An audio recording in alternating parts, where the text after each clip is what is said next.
Hello students, बेटा आज हमारा करंट इलेक्ट्रिसिटी का 5th लेक्चर है, जिसमें मैंने आपके लिए एक ये न्यूमेरिकल लिखा है।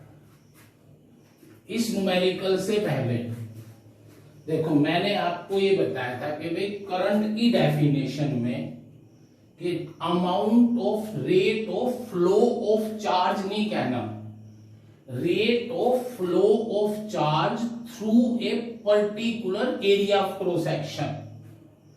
मतलब उसमें नेट डिस्प्लेसमेंट का कोई चक्कर नहीं, बस इस particular area of cross section से जितना चार्ज एक सेकंड में इधर आएगा वो करंट बनाएगा। अब अगर कोई आपको ये कहे कि भाई एक charge particle Q R radius के सर्कल में घूम रहा है, ये चार्ज पार्टिकल क्यू है, ये रोटेट करवा दिया हमने आर रेडियस के सर्कल में, तो पहली बात तो कि ये करंट बनाएगा क्या। अब कुछ बच्चे कह देंगे कि भाई जब ये कंप्लीट सर्कल बना लेगा तो हमने +1 में ये कहा था कि नेट डिस्प्लेसमेंट 0, पर वो डिस्प्लेसमेंट का तो इसमें कोई चक्कर ही नहीं ना। इसमें तो ये है कि इस पर्टिकुलर रीजन से एक सेकंड में कितना चार्ज गुजरता है।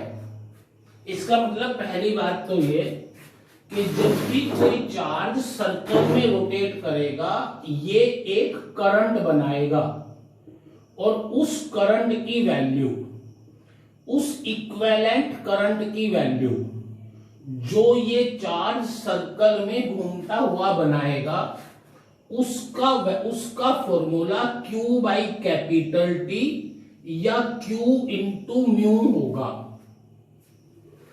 ये बात एक बार और सुनो ध्यान से।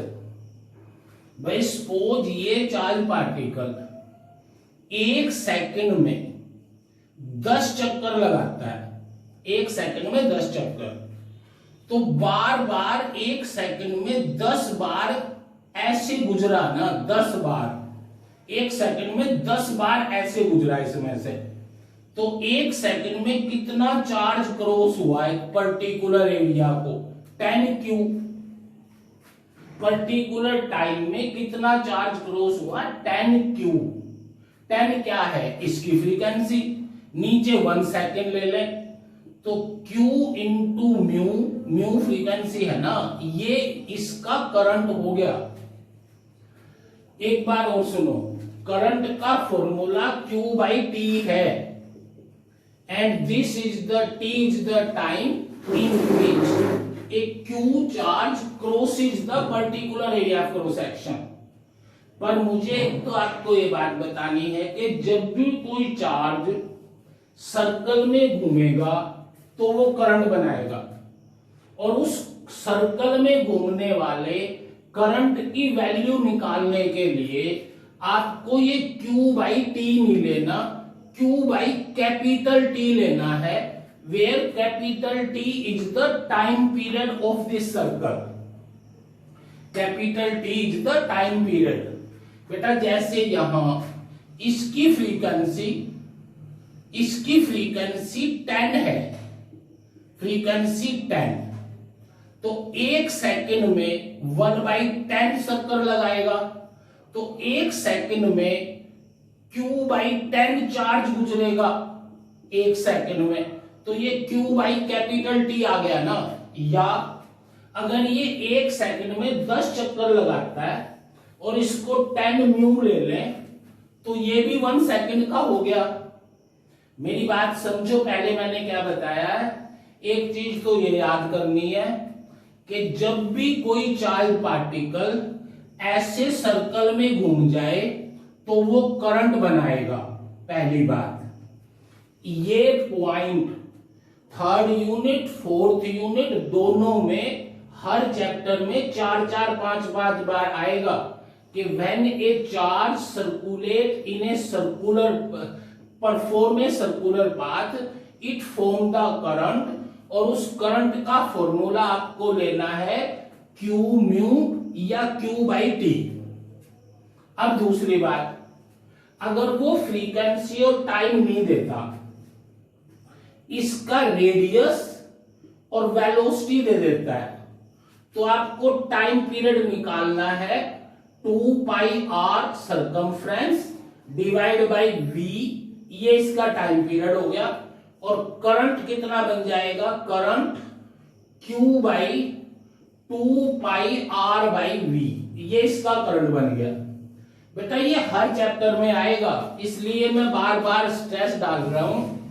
जब भी कोई पार्टिकल सर्कल में घूमेगा तो करंट बनाएगा, उस करंट का फॉर्मूला Q बाई टी ना लेके तुम्हें Q mu is the frequency, Q is the charge, या Q बाई टी पता भी है mu equal to 1 by t होता है, तो म्यू की जगह 1 बाई टी रख दो।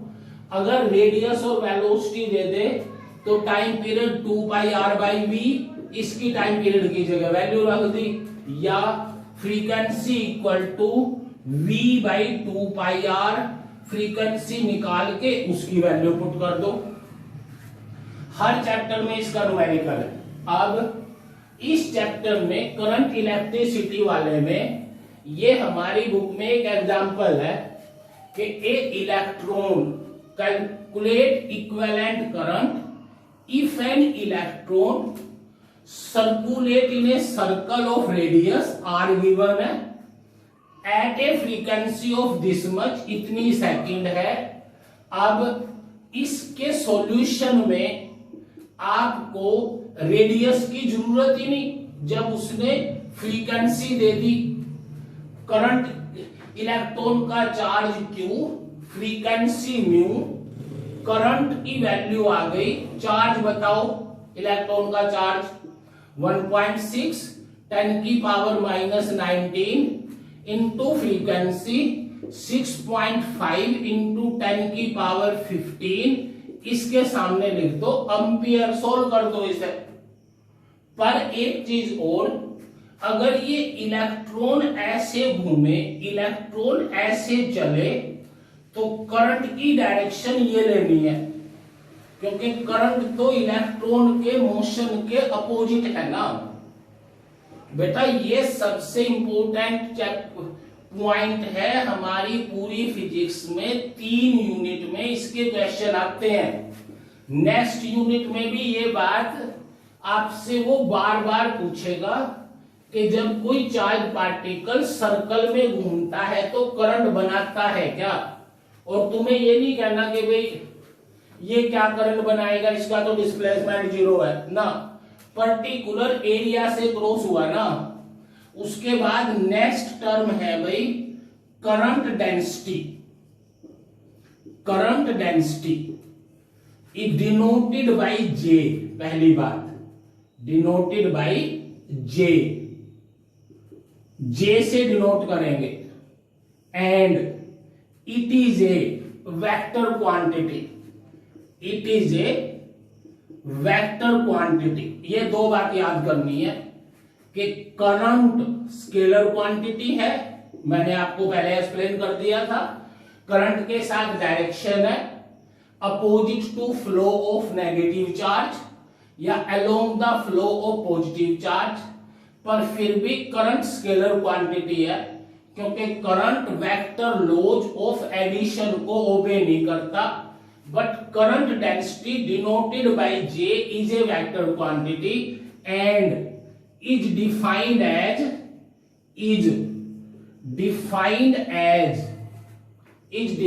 as current per unit area of cross section, current per unit area of cross section, that is called current density. So J लिख देंगे, J equal to I by A numerically, unit ampere पर metre square, and its direction ये देना है, its direction is perpendicular to the given area, perpendicular to the given area along the area vector, along the area vector. अब J का formula, J equal to vector I by A unit vector, where unit vector is along the area vector. I कितना था हमारा, NEAVD by A n unit vector. इसका मैं अभी numerical करवाऊंगा एक। तो ये करंट डेंसिटी हो गई भाई, current density is a vector quantity. अब दूसरी बात देखो ध्यान से कि भाई अगर कोई हमें करंट डेंसिटी दे देता है, करंट डेंसिटी, और एरिया पूछ लेता है, पर उससे पहले ये नोट करो, अच्छी तरह याद करना है, what do you mean by current density. तो current density is defined as the current per unit area of cross section. Current density is a vector quantity whose direction is along the given vector, along the area vector। अब पहले तो ये बात कि area vector किसे बोलते हो। अगर आपको ध्यान हो, मैंने फ्लक्स वाले टॉपिक में आपको एरिया वेक्टर बहुत अच्छी तरह करवाया था, एक बार फिर कर लो। एरिया वेक्टर, पहली बात ये एरिया है बेटा, ये एरिया एक स्केलर क्वांटिटी है। एरिया हमेशा स्केलर क्वांटिटी होती है। 5 metre square is a scalar quantity, but we can associate a vector with given area and that vector which is perpendicular, area vector is a vector perpendicular to given area, perpendicular to given area and magnitude is equal to, या length कह लो, क्योंकि area vector तो एक vector होगा ना, लंबाई, and length is equal to magnitude of the given area. Length equal to magnitude equal, and length is equal to magnitude of given area. बस। For example, if 30 metre square placed in YZ plane, सोचो area है 30 metre square. अब area तो scalar quantity है, पर ये 30 metre square YZ plane में लिखा है, देन इट्स एरिया वेक्टर, सोचो क्या आएगा, 30 के साथ I यूनिट वेक्टर लगा देंगे, I यूनिट वेक्टर, क्योंकि YZ प्लेन के परपेंडिकुलर एक्स एक्सिस होगी, एक्स एक्सिस के अलोंग यूनिट एरिया I है, इसका मैग्नीट्यूड 30 है, 30, और YZ प्लेन है, तो ये हो गई एक्स एक्सिस, तो इसका एरिया वेक्टर आ गया 30I। Similarly 20 metre square placed in XY plane, तो बेटा इसका एरिया वेक्टर आ गया, area vector 20K unit vector, क्योंकि XY के परपेंडिकुलर K होगा। तो ये तो आपको +1 में भी याद होना चाहिए, इलेक्ट्रिक फ्लक्स में भी यही आएगा एरिया वेक्टर, और मैग्नेटिक फ्लक्स में भी यही आएगा, और यहां पे भी यही कि भाई जो J है, J वो किसके अलोंग है, वो J। जैसे ये देखो, ये एरिया है, ये वायर है, इसमें करंट I है, I, इस एरिया के परपेंडिकुलर है, ये एरिया वेक्टर भी इसी के परपेंडिकुलर है, आई के अलोंग ही, तो फिर तो कोई टेंशन नहीं। हम ये लिख देंगे कि भाई करंट कितना, current J vector dot A vector. भाई जब आपने ये कर लिया कि J equal to I by A, तो I equal to J A ना, और अगर इसको वेक्टर फॉर्म में लिखें तो J भी वेक्टर है, एरिया वेक्टर भी वेक्टर है, J वेक्टर और एरिया वेक्टर। अब ये करंट, करंट I में और J में एंगल 0, इसलिए ये बटा ये बन गया I equal to J by A. और अगर ये वैरी करता हो तो क्या कर देंगे, J vector dot unit vector into D A, J vector dot unit vector into D A for whole integration gives us the I, क्योंकि J एक वेक्टर क्वांटिटी है, J vector quantity, area vector भी vector quantity है, area vector भी vector quantity है। तो current always dot product of J and area vector. इसके numericals करवाऊंगा मैं तुम्हें एक दो इस टॉपिक के बाद, कि जब वो ये कहेगा कि भाई prove the Ohm's law, Ohm's law को प्रूव करो। अलग अलग है ये टॉपिक, तीनों का एक ही मतलब है, prove the Ohm's law on the basis of concept, on the basis of concept of drift velocity and relaxation time, drift velocity and relaxation time, relaxation time के बेस पे ओम्स लॉ को prove करो। बेटा जितने अब तक आपने किए हैं ध्यान से देखना, मैंने बहुत अच्छी तरह एक्सप्लेन किया हुआ है आपको। इसके अक्रॉस हमने ये पोटेंशियल V लगा दिया, इसकी length L, area of cross section A, इसमें इलेक्ट्रिक फील्ड E अप्लाई हुई, हर इलेक्ट्रॉन E के अपोजिट ड्रिफ्ट करने लगेगा। ये डायग्राम बना के, अरे डायग्राम बनाना जरूरी होता है हर आर्टिकल में, ताकि उसे ये पता चल जाए कि भाई आपको ये पता है कि E कितनी है, V बाई L। एक बात, करंट कितना है, करंट NEAVD, ये करंट है, हमने प्रूव कर रखा है। और ड्रिफ्ट वेलोसिटी कितनी है, अगर मैं ड्रिफ्ट वेलोसिटी के साथ वेक्टर लगा दूं तो minus E by M into relaxation time, क्योंकि इलेक्ट्रॉन की ड्रिफ्ट वेलोसिटी इलेक्ट्रिक फील्ड के अपोजिट होगी।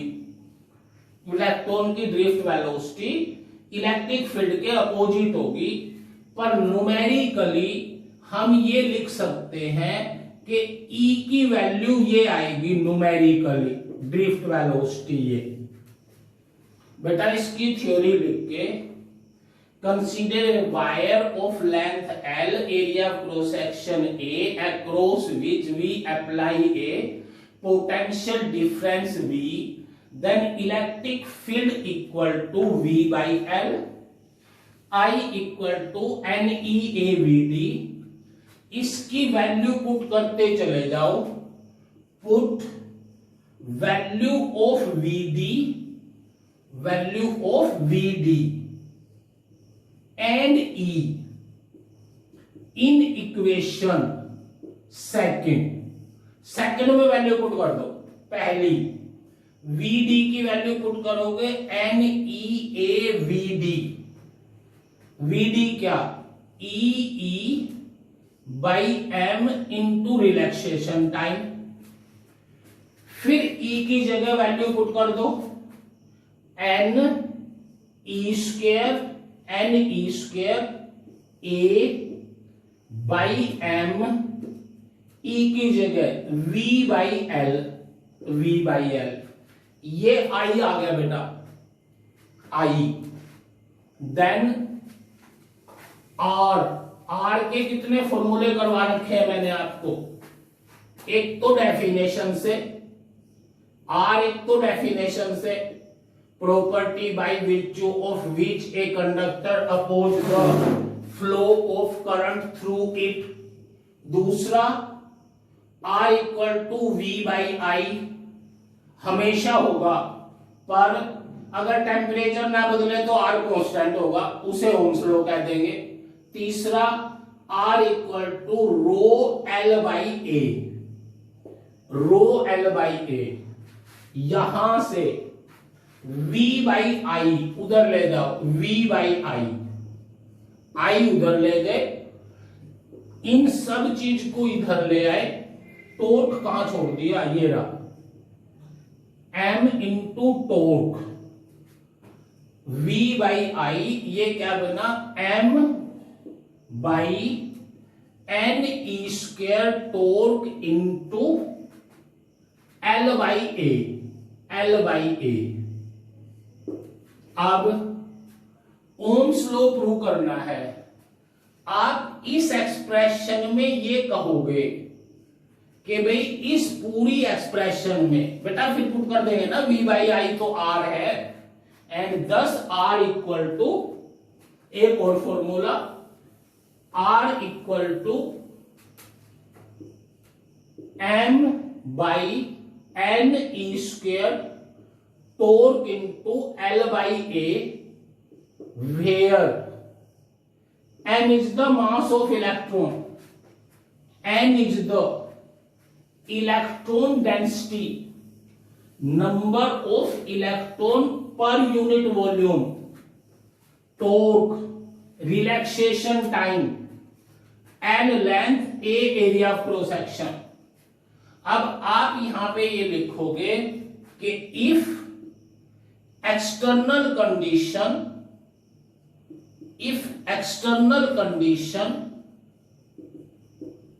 remain same, then all these quantity कौन सी, M, N, E, torque, L, A, all constant, and thus R remain constant।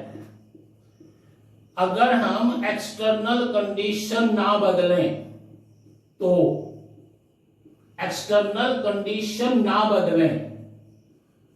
तो ये सारी चीजें constant होंगी, R कांस्टेंट होगा, which is nothing but the Ohm's law। अरे ये 2 मार्क्स का क्वेश्चन है कि आप ये प्रूव करो कि ओम्स लॉ वैलिड है। ओम्स लॉ है क्या कि V बाई आई की रेशो जो R होती है ये कांस्टेंट होगा अगर हम एक्सटर्नल कंडीशन चेंज ना करें। हमने ड्रिफ्ट वेलोसिटी के कॉन्सेप्ट की हेल्प से R की ये वैल्यू निकाल ली, तो ये कह दिया कि भाई अगर एक्सटर्नल कंडीशन चेंज ना हो तो ये सारी चीजें कांस्टेंट रहेंगी, इसलिए R कांस्टेंट होगा। दूसरी बात, consider the effect of temperature on resistance, effect of temperature on resistance of a wire. Again आपको इसके सॉल्यूशन में ये लिखना है कि we know that R equal to M by and E square torque into L by A. तो with rise in temperature, with rise in temperature,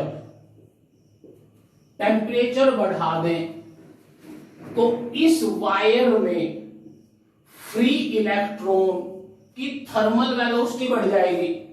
बताई थी मैंने पहले भी, टेम्परेचर बढ़ाने से इस वायर में जो थर्मल वेलोसिटी है ना, उसका फॉर्मूला भी ध्यान रखना है।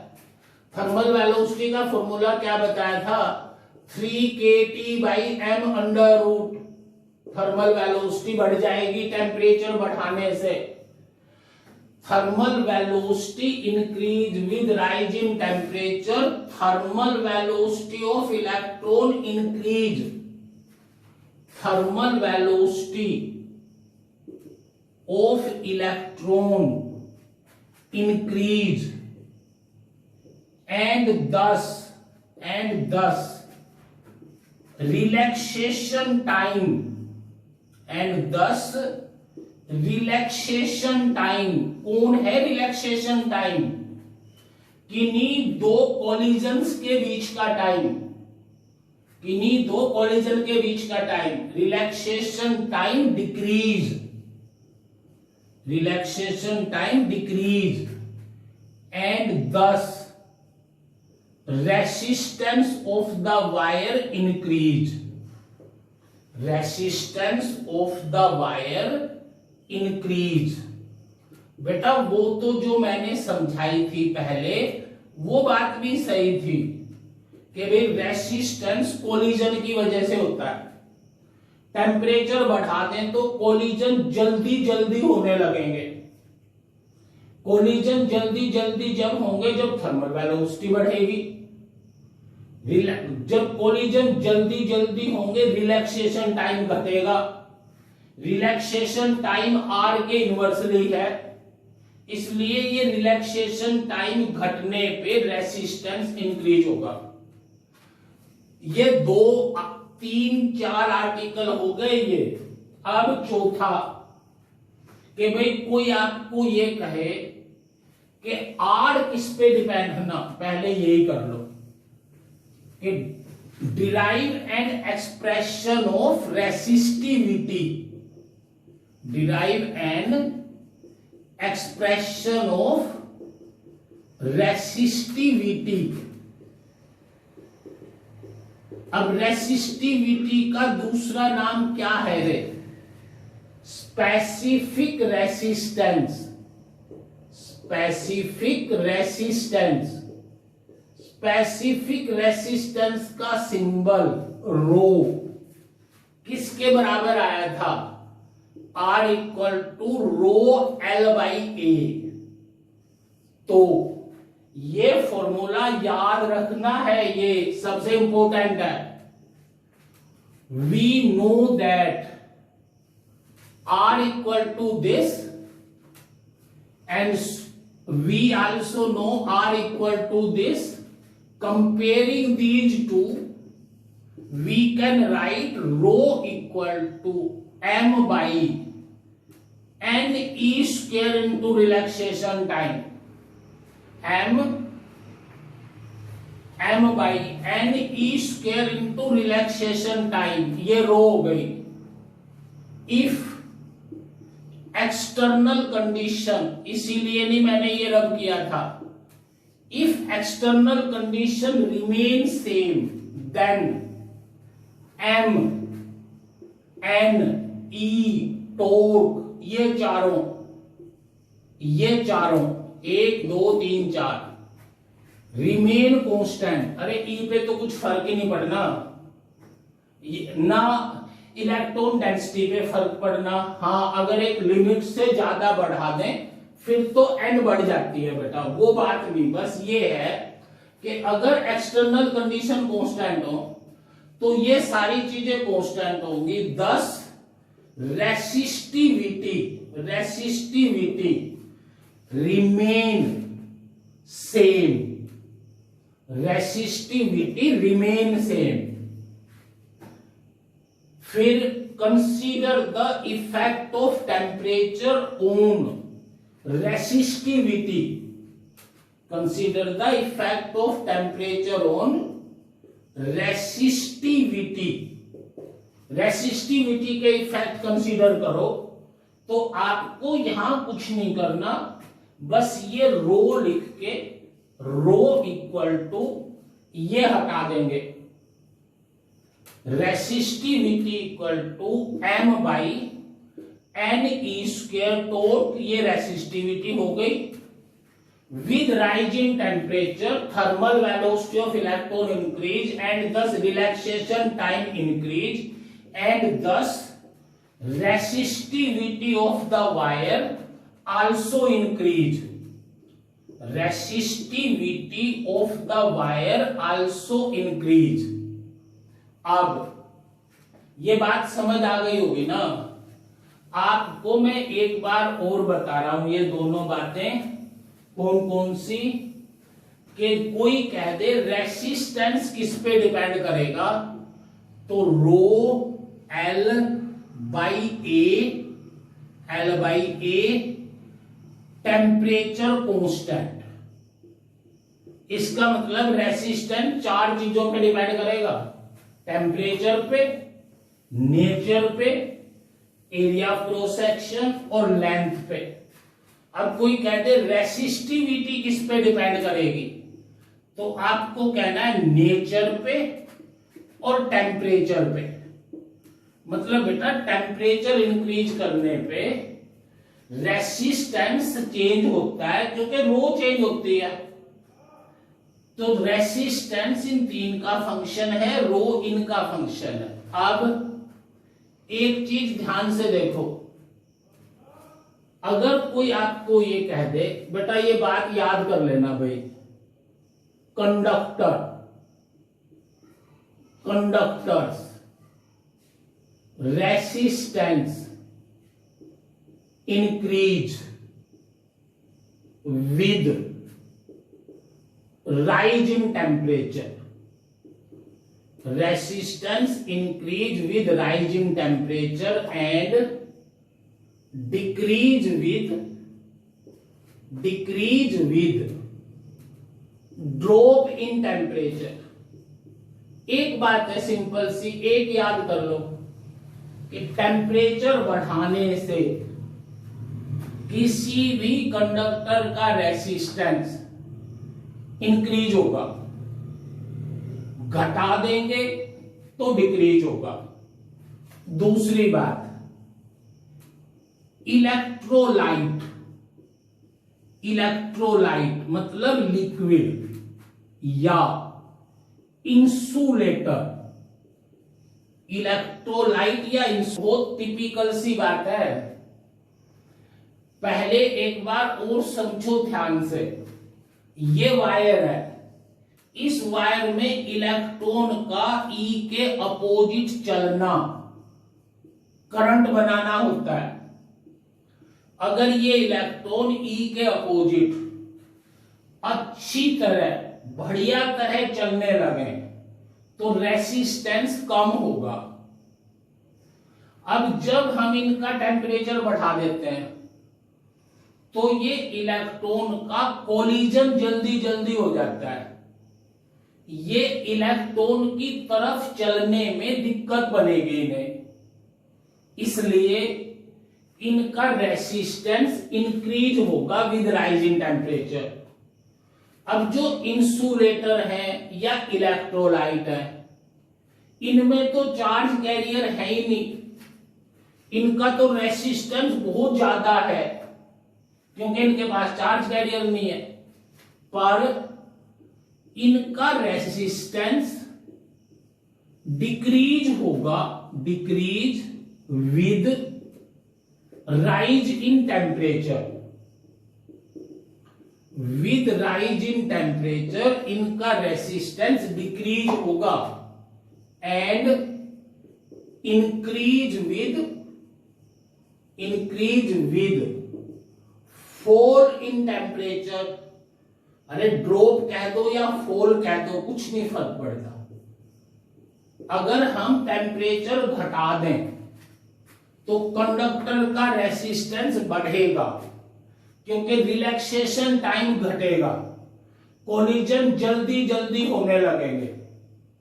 पर इलेक्ट्रोलाइट और इंसुलेटर में टेम्परेचर इंक्रीज होने पे रेसिस्टेंस डिक्रीज होता है। टेम्परेचर इंक्रीज होने पे रेसिस्टेंस डिक्रीज होता है इन केस ऑफ इलेक्ट्रोलाइट। अब इसी के साथ साथ बेटा रेसिस्टेंस के साथ साथ ये ही काम रेसिस्टिविटी का है। यही काम रेसिस्टिविटी कि भाई इसकी रेसिस्टिविटी इंक्रीज या डिक्रीज होगी जैसे रेसिस्टेंस होगा, अभी तो बताया था। पर दूसरी बात, रेसिस्टेंस का रेसिप्रोकल कंडक्टेंस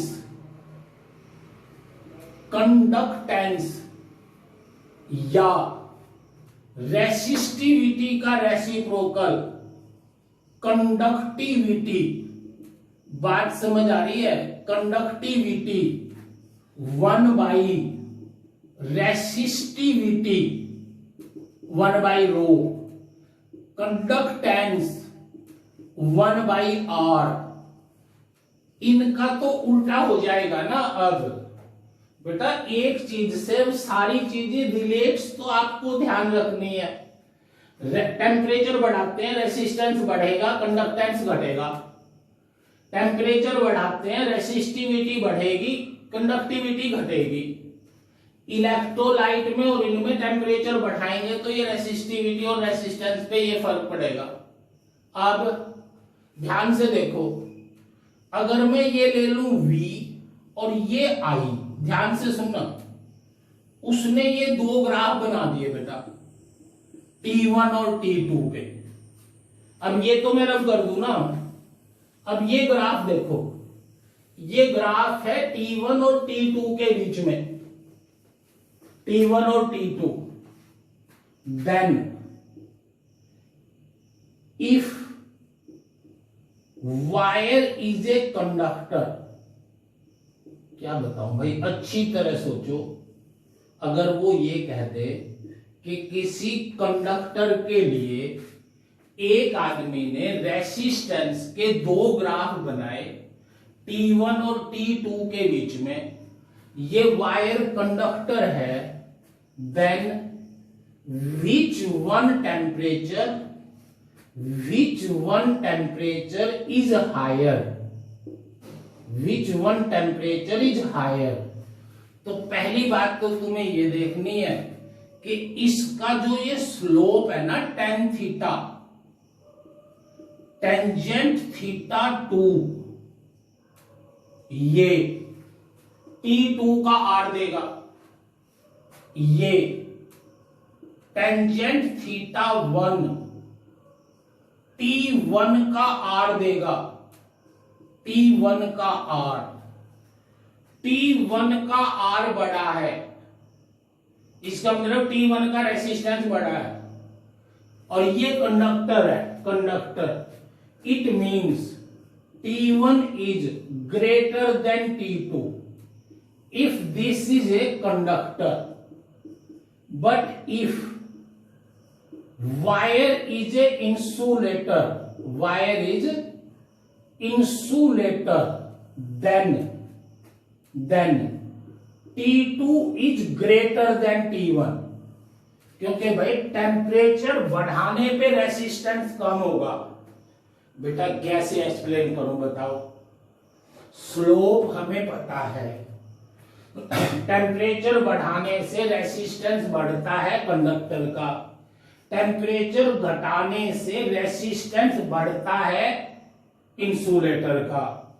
तो इसका टेम्परेचर बढ़ाने से रेसिस्टेंस घटता है इंसुलेटर का। T2 का रेसिस्टेंस कम है, और अगर वो ये कह दे कि भाई ये इंसुलेटर है, तो T2 का रेसिस्टेंस कम है, इसका मतलब टेम्परेचर बढ़ाने से रेसिस्टेंस कम हुआ, तो T2 greater than T1. If this is the graph for a insulator and if this is the graph for a conductor, then T1 is greater. क्यों? कंडक्टर में टेम्परेचर बढ़ाने से रेसिस्टेंस बढ़ेगा। अब इसी केस में अगर वो ये ले ले I और ये ले ले V, I और V, तो यहां पे ये जो R इनके स्लोप है ना वो 1/10 थीटा या कोट थीटा, ये आपको R की वैल्यू देंगे या ये G की वैल्यू देंगे भाई, क्योंकि G होगा ना I/V। तो अब इसमें देखो, मान लिया ये कंडक्टर है, इसमें रेसिस्टेंस T2 का बड़ा है क्योंकि एंगल छोटा है, T2 का बड़ा है, तो ये T2 greater than T1।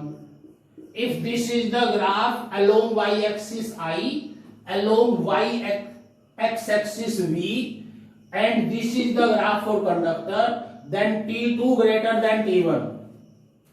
And if this is the graph for insulator, then T1 greater than T2। बेटा उल्टे हो जाएंगे दोनों के दोनों। यहां तक इनको अच्छी तरह याद करना, कल मैं तुम्हें रेसिस्टेंस के न्यूमेरिकल्स करवाऊंगा, उसके बाद इनकी ग्रुपिंग। थैंक यू बेटा।